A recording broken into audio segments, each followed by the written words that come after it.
श्री स्वामी चरित्र सारामृत अध्याय 2 श्रींचा अद्भुत प्रवास। एके दिवशी अक्कलकोटात स्वामी महाराज राचाप्पा मोदींच्या घरात बसले असता कलकत्ता संस्थानचे इंग्रज अधिकारी पारशी समाजाचे प्रतिष्ठित गृहस्थ स्वामींच्या दर्शनासाठी आले होते। स्वामींच्या चेहऱ्यावरील ते विलक्षण तेज पाहून अचंबित झाले। त्या इंग्रज साहेबाने स्वामींना आपण कोठून आलात तेव्हा श्रींनी कर्दळीवन ते मंगळवेढे सोलापूर मार्गे अक्कलकोट पर्यंत केलेल्या प्रवासाची विविध तीर्थदर्शनाची माहिती त्यांना दिली।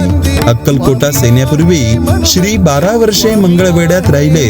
बहुतांश वेळ घनदाट जंगलातच असत। श्रींची कृती अनाकलनीय असल्याने काही गावकरी त्यांना वेडे समजत। सोलापुरातील दिगंबर नावाच्या सत्पुरुषास मात्र स्वामी दोन्ही हात कमरेवर ठेवून विठ्ठलाच्या रूपात दर्शन देत। श्रींच्या आगमनानंतर पूर्वीचे प्रज्ञापुरी नगर श्री क्षेत्र अक्कलकोट या नावाने प्रसिद्ध होऊन योगी, यती, तापसी, सिद्ध संन्याशांचे जत्थे व भक्तांच्या झुंडीच्या झुंडी ब्रह्मांड नायकाच्या दर्शनाला येऊ लागले। श्री स्वामी समर्थ।